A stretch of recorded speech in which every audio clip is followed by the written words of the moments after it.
Le 16 octobre 2025, à Bobo, surnommé Bokasso, une réunion inattendue a rassemblé la jeunesse burkinabé et des ressortissants chinois, changeant radicalement le ton des discussions.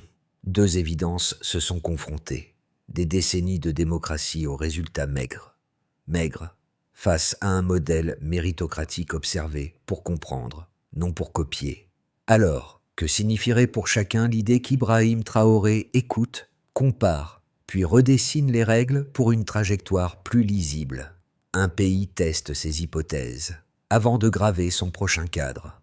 Ce que prépare le Burkina Faso sous Ibrahim Traoré dépasse la simple révision institutionnelle.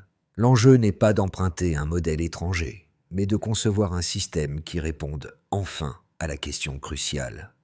Comment produire des résultats concrets et durables pour la population? L'expérience démocratique précédente a montré ses limites. Alternance rapide, projets suspendus, instabilité des politiques publiques. Dans ce nouveau cycle, le risque majeur serait de perdre la confiance du peuple s'il ne voit pas d'amélioration tangible dans les 5 années à venir. Le pari, c'est que la stabilité militaire serve de tremplin à une refonte politique adaptée à la culture africaine, enracinée dans les valeurs communautaires et la responsabilité collective. Si cette réforme aboutit, elle pourrait devenir un précédent pour d'autres nations du Sahel en quête d'autonomie stratégique. Cette promesse engage à la fois la jeunesse, les chefs traditionnels et les partenaires extérieurs. Un projet africain, pensé par les Africains, pour les Africains. La révélation s'est jouée en quelques heures, mais son impact s'étendra sur des années. Le 16 octobre 2025, à Bokasso, les jeunes du Burkina Faso ont échangé avec des représentants chinois pour comprendre en détail le fonctionnement du système de gouvernance de Pékin.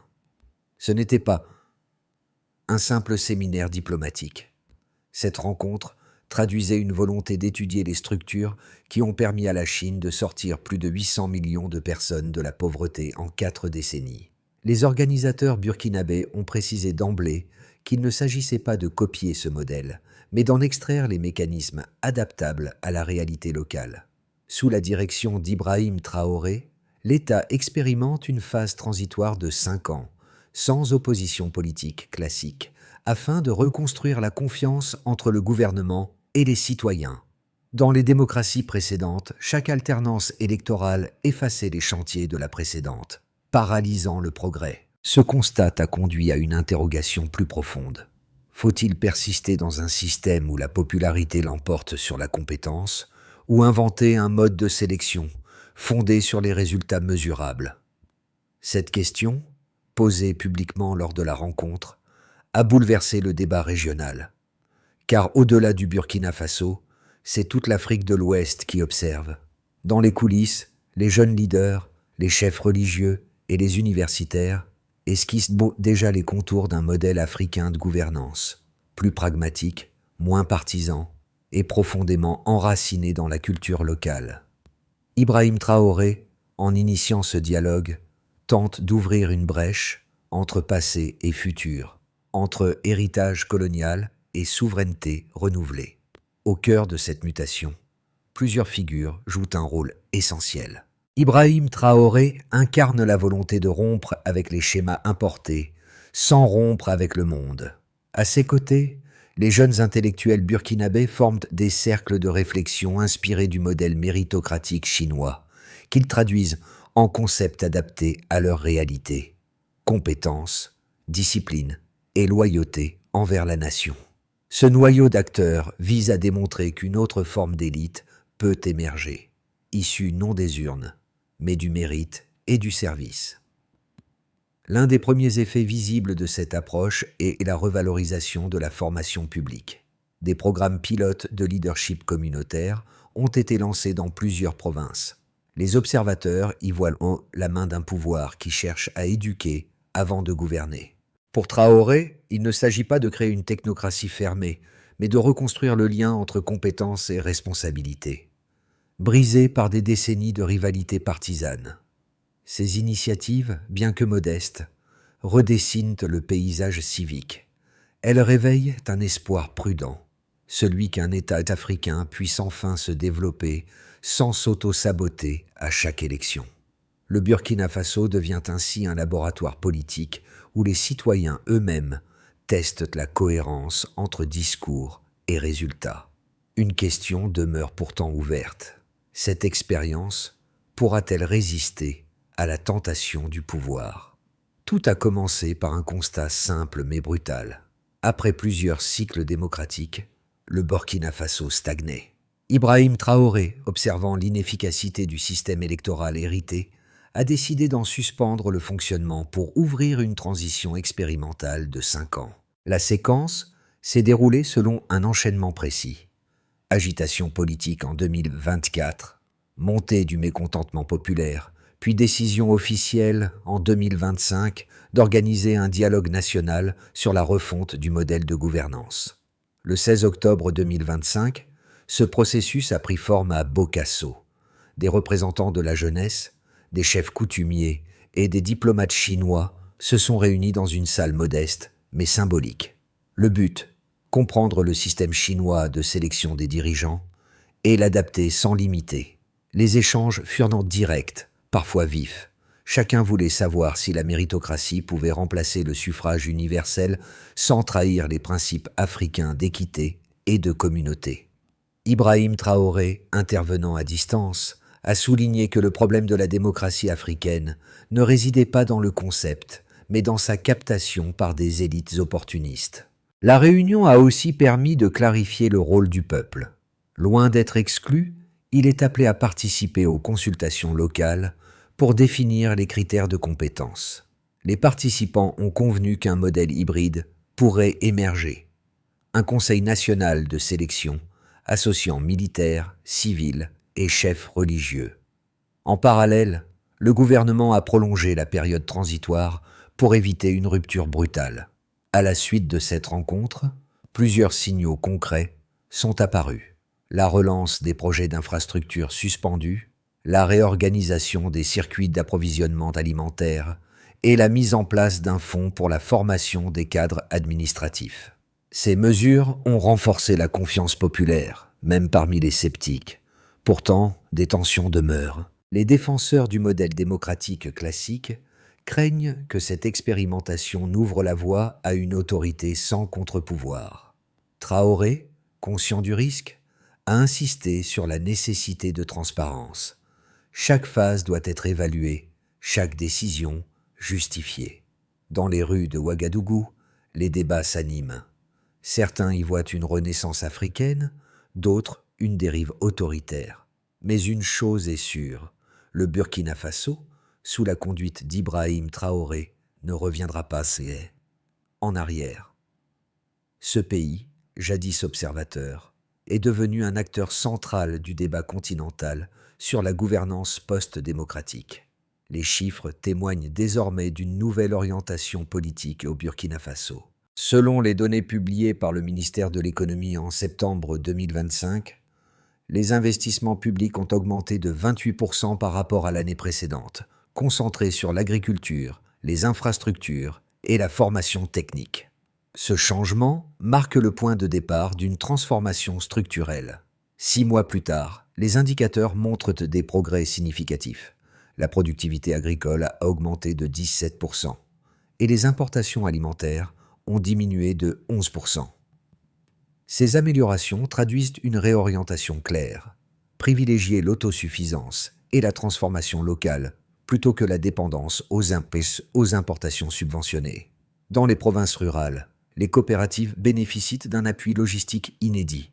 Le gouvernement a par ailleurs multiplié par 2 le nombre de centres de formation professionnelle, passant de 42 à 81 ans. Pour Traoré, ces chiffres ne sont pas seulement économiques. Ils incarnent une philosophie politique selon laquelle la compétence prouvée doit primer sur la rhétorique. L'influence du modèle chinois se lie aussi dans la méthode d'évaluation des cadres. Chaque responsable local doit désormais présenter un rapport trimestriel de résultats mesuré par des indicateurs précis. 3 domaines sont audités: performance économique, cohésion sociale et discipline administrative. Les régions qui n'atteignent pas leurs objectifs sont réaffectées à des équipes de supervision militaire. Cet encadrement serré vise à éviter la dérive bureaucratique tout en imposant une culture du résultat. Les observateurs internationaux restent prudents, mais reconnaissent une stabilisation relative des prix à la consommation, avec une hausse de 3,2% sur un an contre 9 l'année précédente. Les ONG locales confirment également une amélioration de la sécurité alimentaire dans le centre et l'est du pays. Ces données n'effacent pas les tensions politiques, mais elles légitiment partiellement la stratégie de Traoré. Ainsi, le Burkina Faso teste un principe empirique. Une gouvernance fondée sur la performance mesurable peut, à court terme, produire plus d'impact que des décennies de débats électoraux. Cette approche pourrait redéfinir la notion même de légitimité politique en Afrique de l'Ouest. Deux visions s'affrontent aujourd'hui autour d'Ibrahim Traoré. D'un côté, les partisans du modèle démocratique classique défendent l'idée que seule l'élection ouverte garantit la liberté et la responsabilité du pouvoir. Pour eux, la suspension du processus électoral pendant 5 ans crée un précédent dangereux.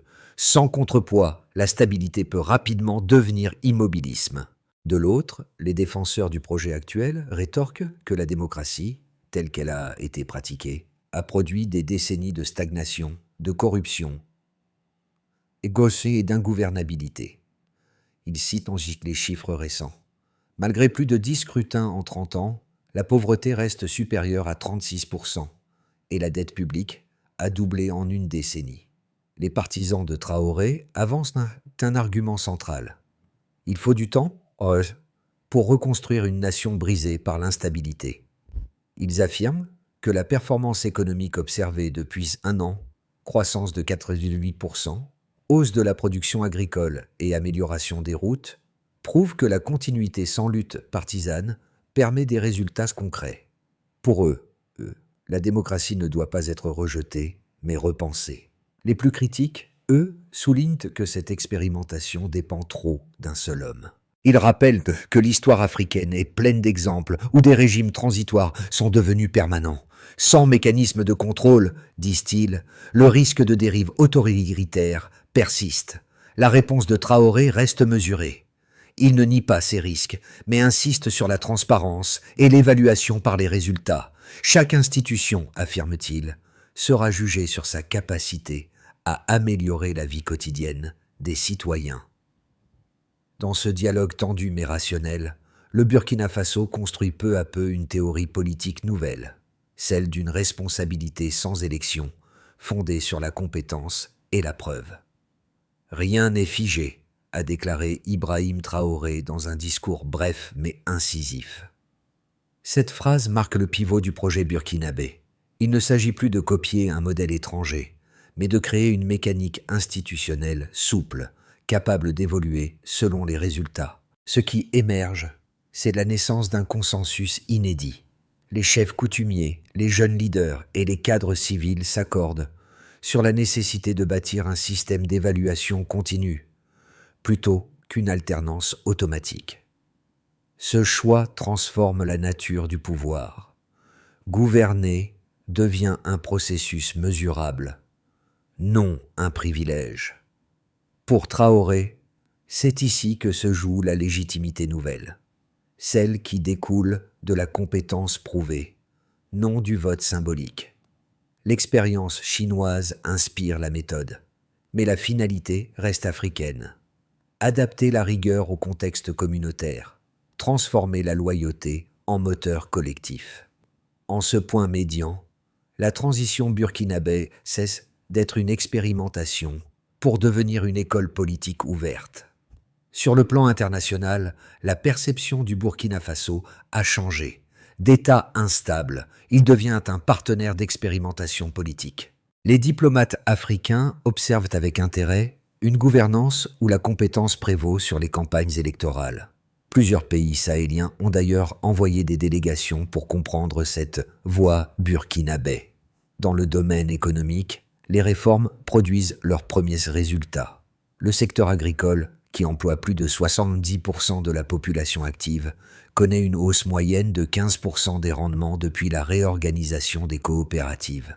Le gouvernement a lancé 3 zones industrielles pilotes à Ouagadougou, Bobo-Dioulasso et Fada Ngourma, attirant de nouveaux investisseurs régionaux. Selon le ministère du Commerce, 42 petites usines locales ont redémarré leurs activités grâce à un programme de microcrédit encadré par l'armée. Ces chiffres, bien que modestes, témoignent d'une dynamique rare dans la région. Pour la société civile, le changement se lit dans le ton du débat public. Les associations, longtemps cantonnées à un rôle d'opposition, participent désormais aux diagnostics territoriaux et aux réunions d'évaluation. Des plateformes citoyennes recueillent les données de terrain afin de mesurer la cohérence des décisions. Ibrahim Traoré apparaît régulièrement dans ces espaces, non pour imposer, mais pour écouter, signe d'un leadership qui se veut participatif, bien que non électif. Sur le plan culturel et régional, la transition inspire une réaffirmation identitaire. Les artistes et intellectuels évoquent un renversement du regard. Pour la première fois depuis des décennies, le modèle de référence n'est plus importé, mais conçu depuis l'intérieur du continent. Dans les universités de Ouagadougou et de Bamako, des séminaires se comparent que la méritocratie chinoise et le projet burkinabé. Cette hybridation intellectuelle nourrit un nouveau récit africain. En résumé, les conséquences de la trajectoire tracée par Traoré s'étendent bien au-delà des frontières nationales. Le Burkina Faso, en cherchant son propre système, redonne à la politique africaine une fonction première: produire du résultat, non du spectacle. 3 scénarios se dessinent pour l'avenir du Burkina Faso sous Ibrahim Traoré. D'abord, une consolidation possible. Le gouvernement poursuit la ligne actuelle, stabilise les institutions et met en œuvre les recommandations issues du dialogue avec la jeunesse et les chefs religieux. Les résultats économiques s'y progressent modérément. Avec une croissance de 4 à 5%, les infrastructures s'étendent et la confiance citoyenne reste majoritaire. Ce scénario suppose que la discipline administrative et la transparence restent constantes. Ensuite, un scénario optimiste, une contagion régionale. Inspiré par le modèle burkinabé, le Mali et le Niger amorcent à leur tour une révision de leur gouvernance. Une coopération trilatérale sahélienne émerge autour de la sécurité et du développement productif. Le Burkina Faso devient un centre d'expertise politique africain, soutenu par ses résultats. Réduction de 20 des importations alimentaires et croissance annuelle supérieure à 6%. Dans ce cas, Ibrahim Traoré serait perçu comme l'architecte d'un paradigme africain. Enfin, un scénario pessimiste, le retour des fractures. Si la transition s'enlise ou si les forces opposées profitent des lenteurs administratives, la méfiance populaire pourrait renaître. Les partenaires internationaux, inquiets d'un virage autoritaire, suspendraient leur aide et les réformes seraient compromises. La popularité de Traoré chuterait, fragilisant l'équilibre entre armée et société civile. Pour éviter ce risque, la stratégie recommandée reste claire: maintenir le pilotage par les résultats, renforcer la communication publique et formaliser un mécanisme de relève institutionnel fondé sur le mérite. Le succès de cette démarche ne dépend pas d'un homme, mais d'une méthode. Si cette méthode survit à son fondateur, alors le Burkina Faso aura accompli ce que peu de nations africaines ont osé: inventer un modèle politique durable, ancré dans la réalité du continent. Pour que la réforme d'Ibrahim Traoré dépasse les cercles du pouvoir, elle doit toucher la vie des gens ordinaires. Les jeunes diplômés, longtemps exclus du marché du travail, participent désormais au programme de formation civique et de gestion communautaire. Beaucoup découvrent, pour la première fois, une administration qui écoute et accompagne, plutôt qu'elle ne sanctionne. Cette ouverture ravive une forme de patriotisme pragmatique. Les agriculteurs et artisans bénéficient de la stabilisation du prix des engrais et de la réhabilitation de 2000 km de routes rurales, ce qui augmente sensiblement leurs revenus. La perception du gouvernement change. L'État n'est plus un spectateur, mais un partenaire direct. Les citadins et fonctionnaires, de leur côté, observent un discours de Traoré sur la discipline et la transparence qui s'incarnent dans des actes quotidiens: audit public, contrôle des dépenses et publication des indicateurs trimestriels. Cette rigueur administrative, bien qu'exigeante, renforce la crédibilité du régime. Ces transformations, encore fragiles, redessinent la relation entre citoyens et institutions. Le peuple, longtemps spectateur, devient coproducteur du changement. Dans les rues d'Ouagadougou, une phrase revient souvent. On nous gouverne enfin, comme si notre avenir comptait. Dans le calme du soir burkinabé, Ibrahim Traoré se rend souvent sur les chantiers qu'il a lancés. Là, au milieu des ouvriers, il mesure la portée symbolique de son pari. Transformer un pays en laboratoire d'avenir. Ces scènes rappellent les débuts du mouvement, quand tout semblait impossible et que la jeunesse, seule, portait la flamme du renouveau. Le récit collectif du Burkina Faso s'écrit désormais dans le bruit des marteaux et des débats citoyens. Chacun, qu'il soit cultivateur, étudiant ou militaire, se reconnaît dans une même phrase. Nous avons choisi de construire plutôt que d'attendre. Le pays, encore fragile, avance à pas compter, mais il avance. Ibrahim Traoré, sans triomphalisme, incarne une transition où la foi dans l'action remplace la rhétorique. Et si le monde observe, le peuple, lui, continue de bâtir, pierre après pierre, une nouvelle définition du pouvoir. Ce qui se joue aujourd'hui au Burkina Faso dépasse une simple réforme institutionnelle. C'est une tentative rare de réconcilier la politique avec l'efficacité, la tradition avec la modernité. Ibrahim Traoré en a fait le symbole d'une souveraineté réfléchie. Agir sans rompre, innover sans renier. Mais cette expérience n'a de sens que si elle s'inscrit dans une conscience collective. Chaque citoyen, chaque observateur, chaque intellectuel africain a un rôle à jouer pour comprendre, questionner et amplifier ce laboratoire du réel. Alors, que retenons-nous vraiment de cette expérience burkinabé ? Que la stabilité ne se décrète pas. Elle se construit par la rigueur et la cohérence. Peut-être est-ce là la leçon essentielle que Traoré offre à l'Afrique. L'avenir n'appartient pas à ceux qui promettent, mais à ceux qui prouvent. Et vous, jusqu'où seriez-vous prêt à repenser la démocratie si les résultats parlaient d'eux-mêmes ?